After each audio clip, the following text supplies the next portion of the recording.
Previous time big boss ಅಲ್ಲಿ ರಜತ್ ಅವರು ಒಂದಷ್ಟು ಪದ ಬಳಕೆ ತಪ್ಪುಗಳನ್ನ ಮಾಡ್ತಾರೆ. ಅಂದ್ರೆ ಒಂದಷ್ಟು ಬ್ಯಾಡ್ ವರ್ಡ್ಸ್ ಯೂಸ್ ಮಾಡ್ತಾರೆ. ಅವಾಗ ಅವ್ರನ್ನ ಹೀರೋ ಮಾಡ್ತಾರೆ, ನೇರ ದಿಟ್ಟವಾಗಿದ್ದಾರೆ ರಜತ್ ಅವರು ಅಂತ. ಅದೇ ವರ್ಡ್ಸ್ ನ ಅಶ್ವಿನಿ ಅವರು ಯೂಸ್ ಮಾಡಿದಾಗ ಅವನು ಗಂಡ್ಸು ಅಂತಾರೆ, ಹುಡುಗರು ಯೂಸ್ ಮಾಡಿದ್ರೆ ಹೆಂಗಸು ಯೂಸ್ ಮಾಡಿದ್ರೆ ಇವಳಿಗೆ ದುರಹಂಕಾರ ಅದು ಇದು ಅಂತ ಒಂದು ಲೇಬಲ್ ಮಾಡ್ತಾರೆ. ಮೇಡಮ್ ಇದ್ರ ಬಗ್ಗೆ ಏನ್ ಹೇಳ್ತೀರಿ? ಅಂದ್ರೆ ಹೆಣ್ಮಕ್ಳು ಬ್ಯಾಡ್ ವರ್ಡ್ಸ್ ಯೂಸ್ ಮಾಡಬಾರ್ದಾ? ಹೆಣ್ಮಕ್ಳು ಹಂಗಾದ್ರೆ ದಬ್ಬಾಳಿಕೆ ಮಾಡಿಸ್ಕೊಂಡು ಹಿಂಗೆ ಇರ್ಬೇಕಾ ಏನು ಅಂತ? ಯಾಕಂದ್ರೆ ನೀವು ನೆನ್ನೆ ಕಾಮಿಡಿ ಕೂಡ ಮಾಡಿದ್ರು, ಮಾತಿನ ಬರದಲ್ಲಿ ಅದ್ ಮಾಡ್ದೆ ಇದ್ ಮಾಡ್ದೆ ಅಂತ ಹೇಳಿ.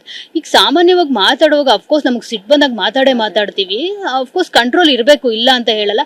ಸೊ ಇದ್ರ ಬಗ್ಗೆ ಏನ್ ಹೇಳ್ತೀರಾ? ಅಂದ್ರೆ ಈ ಹುಡುಗ ಮಾಡಿದ್ರೆ ಅವ್ನ್ ಗಂಡ್ಸು ಅಂತಾರೆ, ಹುಡುಗಿ ಮಾಡಿದ್ರೆ ದುರಹಂಕಾರ ಅನ್ನೋ ಒಂದು ಇದು ಕೊಡ್ತಾರೆ. ಅದ್ರ ಬಗ್ಗೆ ಮೇಡಮ್ ಇದು ನೀವು ಕೇಳಿ ತುಂಬಾ ಒಳ್ಳೇದು. ಯಾಕೆಂದ್ರೆ ಇಡೀ ನೀವು ಬಿಗ್ ಬಾಸ್ ಸೀಸನ್ 16 ನೀವು 12 ನೋಡಿದಾಗ ನೀವು ಕೊನೆ ದಿನದವರೆಗೂ ನೋಡಿ, ಎಲ್ಲೂ ನಾನು ಅಶ್ಲೀಲವಾದಂತಹ ಒಂದು ಪದವನ್ನ ಎಲ್ಲೂ ಬಳಕೆ ಮಾಡಿ, ನಾನು ಜಗಳ ಆಡ್ತಿದ್ದೆ ಒಂದೇ ವಿಷಯ, ಏಕವಚನ, ನೀನು ತಾನು, ನೀನು ಹೋಗೋ ಬಾರೋ ಹೋಗೆಲೆ, ಇದೇ ವಿಷಯಕ್ಕೆ ಇಡೀ ನಾನು ಬಿಗ್ ಬಾಸ್ ಜಗಳ ಆಡಿದ್ದೀನಿ ಬಿಟ್ರೆ.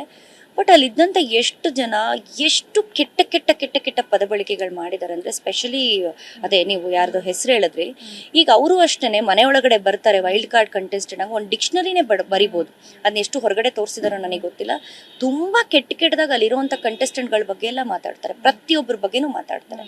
ಸೊ ನಾನು ಕೇಳೋದು, ಅದು ಯಾವುದು ಕೂಡ ಯಾರಿಗೂ ಕಣ್ಣು ಕಾಣಿಸ್ಲಿಲ್ವಾ? ನೀವು ನಮ್ಮನ್ನು ಏಕವಚನದಲ್ಲಿ ಮಾತಾಡ್ತೀರಾ ಅಂದಾಗ ಸಹಜವಾಗಿ ನಾನು ಕೇಳ್ತೀನಿ. ಯಾರೋ ಬಂದ್ಬಿಟ್ಟು ನೀನು ಅಂದಾಗ ನಾನು ಕೇಳ್ತೀನಿ, ಹೋಗಲೆ ಅಂದ್ರೆ ನಾನು ಕೇಳ್ತೀನಿ, ಹೋಗಲೆ ಅಂದ್ರೆ ಹೋಗಲೆ ಅಂತಾನೆ ಅಂತಾರೆ. ಬಟ್ ಅದನ್ನ ಹೊರತುಪಡಿಸಿ ಅದಕ್ಕೂ ಮೀರಿ ಡಿಕ್ಷನರಿಯಿಂದ ಹೊರಗಡೆ ನಾವಿನ್ನೇನು ಪದ ಬಳಕೆ ಮಾಡಲಿಲ್ಲ. ಬೇಕಾದ್ರೆ ಯಾರು ಬೇಕಾದ್ರೆ ಅದನ್ನ ನಾನು ಎದೆ ತಟ್ಕೊಂಡು ಹೇಳ್ತೀನಿ. ಆದರೆ ಮಾಡಿರೋರ್ನೆಲ್ಲ ಬಿಟ್ಟು ನೀವು ಏಕವಚನ ಒಂದನ್ನ ಹೈಲೈಟ್ ನಾನು ಮಾಡಿದೆ, ಯಾಕಂದ್ರೆ ನಾನು ಏರ್ಧ್ವನಿಲಿ ಕೇಳಿದೆ ಅಂತ ನನ್ನ ನೀವು ಟಾರ್ಗೆಟ್ ಮಾಡಿದ್ದು ಎಷ್ಟು ಸರಿ? ಹಾಗಾದ್ರೆ ಇಲ್ಲಿ ಹೇಗೆ ಬರುತ್ತೆ ಗಂಡು ಹೆಣ್ಣು ಅನ್ನುವಂಥ ಭೇದ ಭಾವ? ಇಲ್ಲಿ ಹೇಗೆ ಬರುತ್ತೆ? ಗಂಡು ಹೆಣ್ಣು ಗೌರವ ಕೊಡ್ಬೇಕು, ಹೆಣ್ಣು ಗಂಡು ಕೊಡ್ಬೇಕು, ಹೆಣ್ಣು ಹೆಣ್ಣು ಕೊಡ್ಬೇಕು. ಎಲ್ಲೋ ಈಗ ನಾವು ನಮ್ಮ ಸಂಸ್ಕೃತಿಲಿ ನಮ್ಮ ಇದ್ರಲ್ಲಿ ನಾವು ವಯಸ್ಸು ಅಂತರ ಇವೆಲ್ಲವನ್ನ ನೋಡ್ತೀವಿ.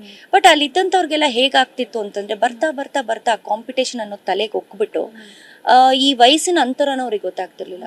ಕೊನೆಗೆ ನನಗಿಂತ ತುಂಬಾ ಚಿಕ್ಕವರೆಲ್ಲ ಏಕವಚನದಲ್ಲಿ ಮಾತಾಡಕ್ ಪ್ರಾರಂಭ ಮಾಡ್ತಾರೆ.